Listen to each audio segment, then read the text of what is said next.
Berilo iz knjige Razodetja. Jaz, Janez, sem videl, glej, odprta vrata v nebesih in prvi glas, ki sem ga slišal, kakor bi tromba govorila z menoj, je govoril: stopi sem gor in pokazal ti bom, kar se bo zatem zgodilo.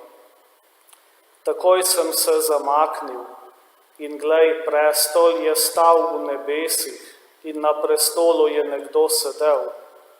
In sedeči je bil na pogled, kakor kamen jaspis in sard, in mavrica okrog prestola je bila videti kakor smaragd. In okrog prestola je bilo 24 prestolov, in na prestolih je sedelo 24 starešin, oblečenih v bela oblačila, in na njih glavah so bili zlati venci. In od prestola so prihajali bliski in glasovi in gromi, in 7 plamenic je gorelo pred prestolom. To so 7 Božji duhovi. In pred prestolom je bilo kakor stekleno morje, podobno kristalu. In sredi pred prestolom in okrog prestola so bila 4 živa bitja, polna oči spredaj in zadaj. In prvo bitje podobno levu, in drugo bitje podobno teletu, in tretjo bitje z obličjem kakor človek, in četrto bitje podobno letečemu orlu. In ta 4 bitja so imela vsako po 6 peruti, in so bila okrog in okrog ter znotraj polna oči, in so brez počitka govorila po dnevi in po noči: Svet, svet, svet, Gospod vsemogočni Bog, ki je bil, ki je in ki bo. In ko so bitja dala slavo in čast in hvalo na prestolu sedečemu, ki živi na vekov veke, je padlo 24 starešin pred sedečega na prestolu in molilo njega, ki živi na vekov veke. In položilo svoje vence pred prestol, govoreč: vreden si, naš Gospod in Bog, da prejmeš slavo in čast in moč, zakaj ti si vse ustvaril in po tvoji volji je bivalo in bilo ustvarjeno. Božja beseda.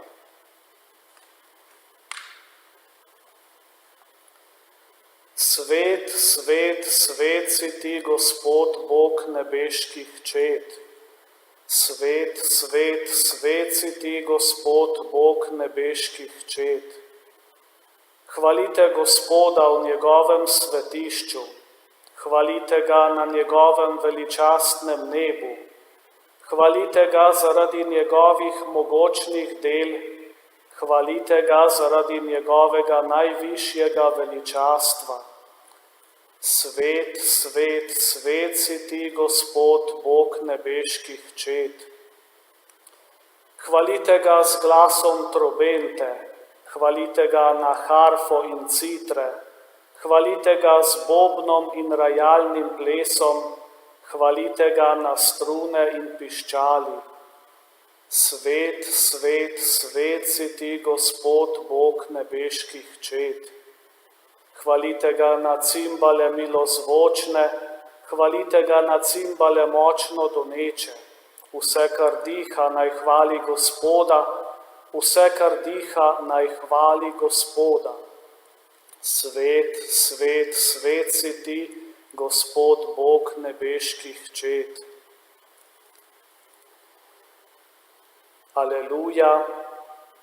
Gospodova beseda ostane vekomaj. To pa je beseda, ki vam je bila oznanjena. Aleluja. Gospod z vami. Iz svetega evangelija po Luku.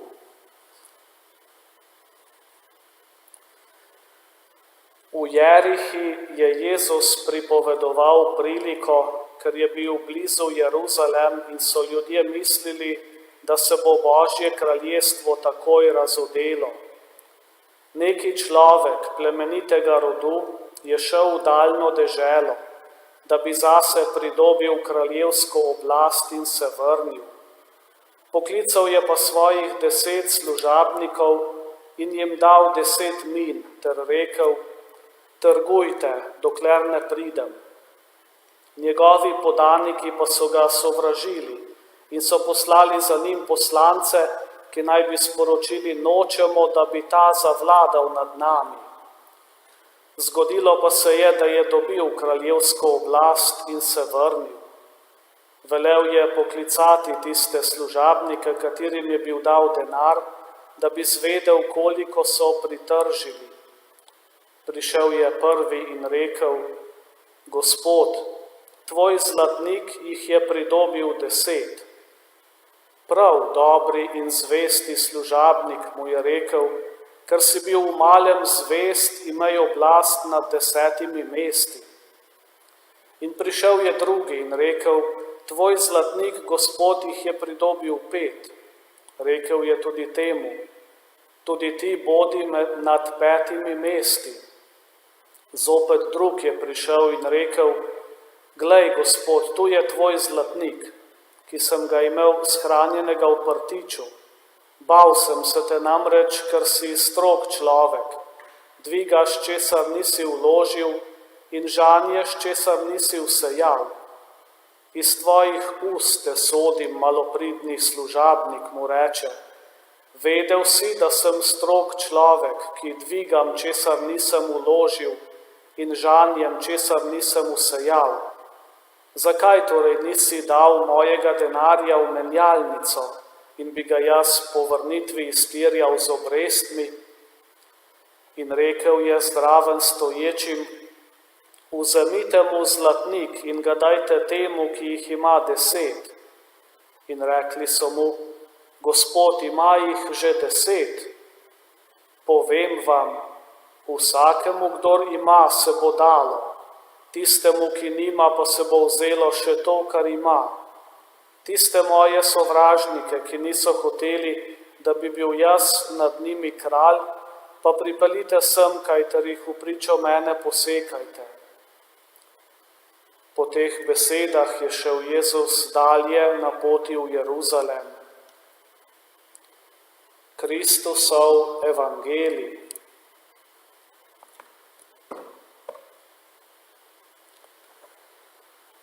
Božja beseda nam danes v evangeliju znova spregovori, tokrat o minah, podobno kot v nedeljo, v nedeljskem evangeliju, ko govori o talentih.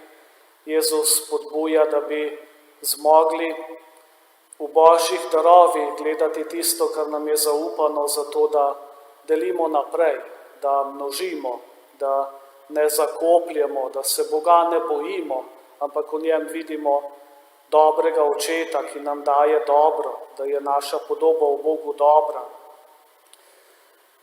Še vedno pa v teh zadnjih dneh cerkvenega leta prebiramo tudi berilo iz razodetja, Janezovega razodetja, in danes nam Janez spregovori o prizoru Boga v nebesih, Bog, ki sedi na prestolu.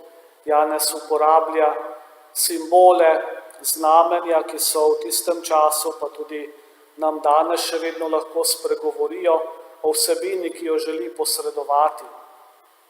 Želi nam predstaviti Boga kot tistega zadnjega, ki ima vso oblast nad vsem dogajanjem. Glas, ki Janeza ga povabi, da bi videl tisto, kar se ima zgoditi. To je božja lastnost, samo Bog ve, kaj se bo dogajalo. In to, kar je Janezu pokazano v tem videnju, je pravzaprav tisto, kar Bog načrtuje, tisto, kar Bog želi zgodovino. Bog je popoln gospodar zgodovine in kot takšen ima edino on zadnjo oblast nad vsem, kar se dogaja. Poleg tega so v prizoru predstavljeni tudi nekateri drugi, nekaj prvin, nekaj osebnosti, ki sodelujejo pri tej božji uresničitvi zgodovine odrešenja. Zato tisti dogodki, ki jih Bog želi, da se uresničijo, jih tudi nam ljudem, predvsem tistim, ki so že pri njem v nebesih, daje možnost sodelovanja pri odrešenju. Tudi naši pokojni, predvsem sveti, že lahko pomagajo nam na poti uresničitve našega odrešenja. In to je načrt Boga, ki želi k sodelovanju povabiti tudi človeka. To podobo Boga na prestolu, ki usmerja zgodovino odrešenja, zato da bi mi vsi dosegli to našo polnost, izpolnitev, to nam danes predstavi Janez v prvem berilu. Starešine, ki jih omenja številka 24, so tisti, ki so že dokončno odrešeni, ki pa, kot sem že rekel, sodelujejo pri njegovem načrtu odrešenja. Predstavljajo lahko vse rodove Izraela, pa tudi obenem še 12 apostolov, se pravi 12 Izraelovih rodov, 12 apostolov, kar bi predvsem pomenilo tako staro kot novo zavezo, kar bi po drugi strani pomenilo vse človeštvo, vse, kar je. Vsi ljudje smo povabljeni k temu odrešenju, v ta načrt Boga, ki nas želi pripeljati k koncu, k smislu našega življenja. In ti, ki že stojijo pri Bogu, lahko nam pomagajo s svojim zgledom, pa tudi svojo priprošnjo pri doseganju tega cilja. Bog namreč posreduje v zgodovini.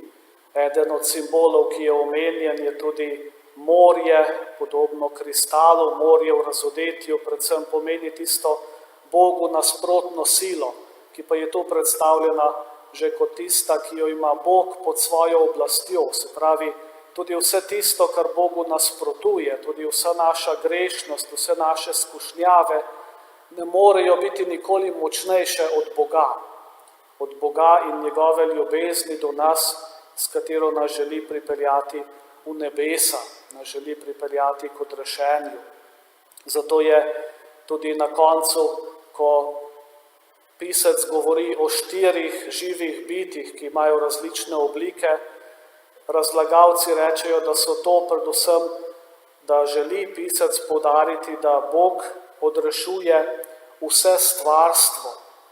Se pravi, ne samo nas ljudi, ampak vse stvarstvo je v Božjem načrtu odrešenja.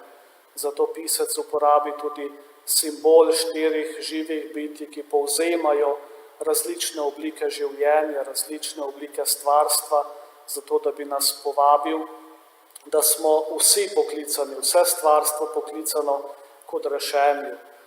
To je tisto sporočilo, vabilo od razodetja, knjige Razodetja, predvsem današnjega odlomka, da bi v Bogu res videli Boga, ki nas ima rad in ki nas vabi v nebesa, ki nas vabi k sebi, ki nas vabi, da bi dosegli odrešenje, da bi ga sprejeli, kar nam je podarjeno, in da bi že na tem svetu živeli kot odrešeni.